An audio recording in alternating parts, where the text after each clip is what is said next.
మినపప్పు నానబెట్టి రుబ్బే పని లేకుండా ఎప్పుడు కావాలంటే అప్పుడు ఇలా ఈజీగా గారెలు చేసుకోవచ్చండి.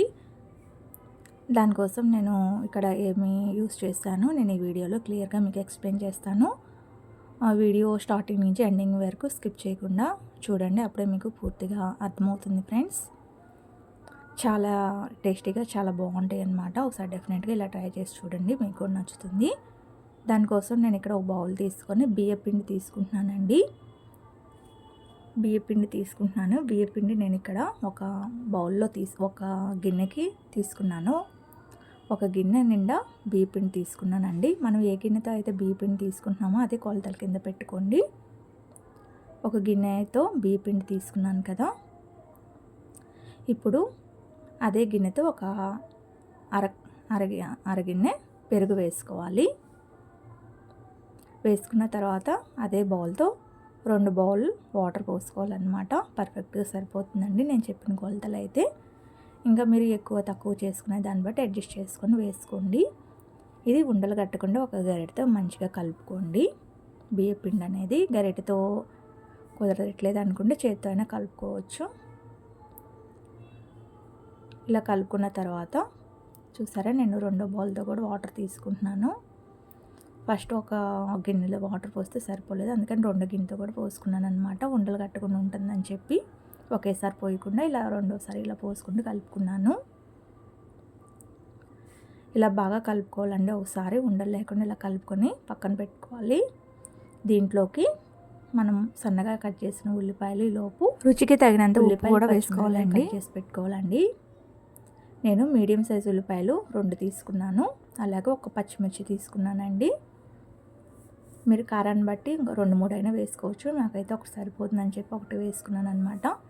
జీలకర్ర, అలాగే పచ్చిమిర్చి ముక్కలు, కొంచెం కరివేపాకు, మీ దగ్గర కొత్తిమీర ఉంటే కొత్తిమీర కూడా వేసుకోండి, బాగుంటుంది. పుదీనా కూడా వేసుకోండి, టేస్ట్ ఇంకా బాగుంటుంది.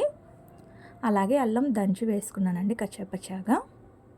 ముక్కలు కట్ చేసుకొని అయినా వేసుకోవచ్చు, లేదా మిక్సీ పట్టుకొని అయినా వేసుకోవచ్చు. పచ్చిమిర్చి అల్లం అనేది ఇలా ముక్కలుగా వేసుకుంటే అక్కడక్కడ తినేటప్పుడు బాగుంటుందని చెప్పి ఇలా వేసుకున్నాను అనమాట. చూసారా, ఇలా ఒకసారి బాగా కలుపుకోవాలి. ఇలా కలుపుకున్న తర్వాత ఇప్పుడు స్టవ్ వెలిగించి ఒక బాండీ పెట్టుకోవాలండి. ఏదో ఒకటి మందపాటిది, మరీ పలచది కాకుండా కొంచెం అడుగు మందంగా ఉన్నాయి తీసుకొని పెట్టుకోండి. ఇప్పుడు ముందుగా ప్రిపేర్ చేసుకున్న మిశ్రమం ఉంది కదండి, అది వేసుకొని లో ఫ్లేమ్లోనే దగ్గర పడేంత వరకు, పిండి ముద్దగా వచ్చేంత వరకు బాగా కలుపుకోవాలి. లో టు మీడియం ఫ్లేమ్లో పెట్టుకొని కలుపుకుంటూనే ఉండండి, లేదా ఉండలు కట్టేస్తుంది అనమాట బియ్యపిండి అనేది. ఇలా ఉండలు కట్టకుండా మంచిగా కలుపుకుంటూ ఉండండి, తిప్పుతూనే ఉండాలి. మధ్య మధ్యలో మీరు ఆపకుండా ఉన్నారంటే ఉండలు కట్టేస్తుంది బియ్యపిండి అనేది. తొందరగానే అయిపోతుందండి ప్రాసెస్ అనేది, పెద్ద టైం కూడా ఏం పట్టదు. చూసారా, పిండి అనేది కొంచెం దగ్గర పట్టడం స్టార్ట్ అయింది కదా, ఇక్కడ ఆల్మోస్ట్ దగ్గరికి వచ్చేస్తుందండి. చూసారా, ఇంకొంచెం దగ్గరికి వస్తే సరిపోతుంది అనమాట మన గారెలు వేయటానికి. ఇక్కడ నేను చూపిస్తాను వీడియోలో, ఆ కన్సిస్టెన్సీ వచ్చే వరకు చేసుకుంటే సరిపోతుంది అనమాట. చూసారా, ఉప్మా ఉన్నట్టుంది కదా, ఈ కన్సిస్టెన్సీలో ఉంటే సరిపోతుందండి. ఆరిపోతే పర్ఫెక్ట్గా వస్తాయి అన్నమాట గారెలు. నేను ఇప్పుడు స్టవ్ ఆఫ్ చేసి ఇది వేడిగా ఉన్నప్పుడే ఒక గిన్నెలోకి వేసుకొని బౌల్లో ఉన్నప్పుడు అది పూర్తిగా ఆరనివ్వండి. పూర్తిగా ఆరిన తర్వాత వేసుకొని, లేదా చేయి కాలుతుంది అనమాట. ఇప్పుడు నేను చేయి తడుపుకొని ఉండ తీసుకొని ఒక ప్లేట్ మీద కవర్ పెట్టుకొని కవర్ మీద గారెలు అనేది ఒత్తుకుంటున్నానండి. మీకు చేతి మీద వేసుకునేటట్టయితే ఎక్స్పీరియన్స్ ఉండాలండి, అలా వచ్చేటట్టయితే అలా వేసుకోండి. నేనైతే ఇలా కవర్ మీద వేసుకున్నాను అనమాట. ఇలా వేసుకొని మధ్యలో హోల్ పెట్టి గారెలు వేసుకోండి. ఈ గారెలు కొంచెం మందంగానే వేసుకోండి, లేదా పలచగా వేసుకున్నారంటే విరిగే ఛాన్సెస్ ఉంటాయి ఆయిల్లో వేసేటప్పుడు.